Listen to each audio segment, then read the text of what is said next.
আজকে আমরা দেখানোর চেষ্টা করব 15 দিন বয়সী বোর্ডিং কমপ্লিট হাঁসের বাচ্চা এবং এগুলাকে আমরা কি খাবার দিচ্ছি, আমরা কোথায় পালন করছি, কিভাবে পালন করছি এবং বোর্ডিং করতে কি কি প্রয়োজন হয় বা কি খাবারের প্রয়োজন হয় সেই সম্পর্কে আজকে আলোচনা করব।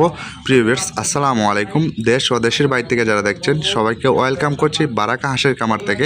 আশা করি সবাই সুস্থ আছেন, ভালো আছেন। আপনারা তো অবগত আছেন আমরা কিন্তু সারা বাংলাদেশে বোর্ডিং করা হাঁসের বাচ্চা, বড় হাঁস এবং 1 মাস 2 মাস সম্পূর্ণ ভ্যাকসিন কমপ্লিট হাঁসের বাচ্চা হাঁস আমরা বিক্রি করি। তো যারা কিনতে যাচ্ছেন আমাদের বিজনেস স্ক্রিনে যে নাম্বারটা দেওয়া থাকবে সেই নাম্বারে যোগাযোগ করতে পারেন। ওই নাম্বারে ইমো আছে, ইমোতে আপনারা ফোন দিয়ে আলোচনা করতে পারেন বা হাঁস সম্পর্কে জানতে পারেন। তো প্রিভিয়াস চলুন আজকে আমরা আলোচনা করি যে বোর্ডিং করতে কী কী প্রয়োজন হয় বা আমরা কী কী জানতে হবে আপনাদেরকে। বোর্ডিং করতে ফার্স্ট অফ অল আপনার জানতে হবে যে আপনার বোর্ডিং যদি করতে হয় একটা জীবাণু মুক্ত ঘর প্রয়োজন হবে। এখন আপনি বলতে পারেন ভাই আমার ঘর তো দীর্ঘদিন ধরে মাটি পড়ে রয়েছে, অনেক কিছু হইতেছে, অনেক জীবাণু হয়েছে, সেগুলো আমরা কীভাবে মুক্ত করব। তো তার জন্য আপনার কী করতে হবে, ওইখানে আপনার বিট বালু মিশিয়ে দিতে হবে। বিট বালু যদি আপনি 3-4 আঙ্গুল উপর করে দিয়ে দেন তাহলে দেখবেন আপনার জীবাণু চলে যাবে।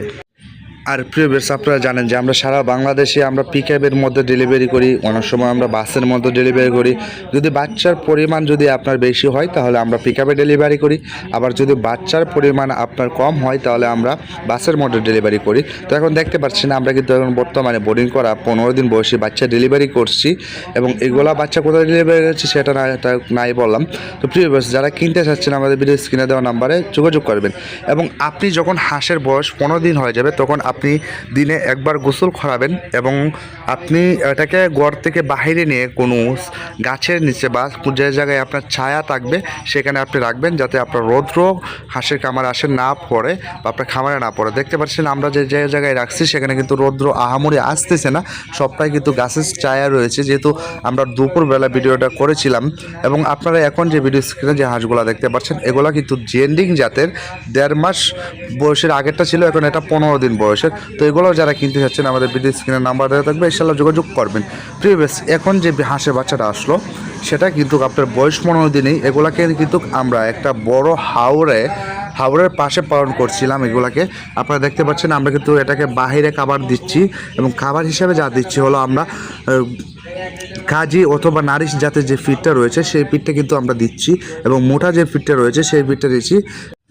আপনারা সবসময় চেষ্টা করবেন যখন বাচ্চাটা বড় হয়ে যায় তখন আপনার খামারে না রেখে আপনি বাহিরে রাখার। যদি খামারে রাখেন তা খামার প্রচুর পরিমাণে দুর্গন্ধ হবে এবং আপনি যদি বাহিরে রাখতে পারবেন দেখা যাচ্ছে আপনি একটা খামারের যে হাঁসের বাচ্চাটা রয়েছে বাচ্চাটাও একটু বৃদ্ধি পাবে এবং 15 দিন বয়স যখন হয়ে যাবে তখন মাসবি দিনে 20 থেকে 30 মিনিট গোসল করাবেন। তো সবাই ভালো থাকুন, সুস্থ থাকুন, এই কামনা নিয়ে শেষ করছি আজকের ভিডিও।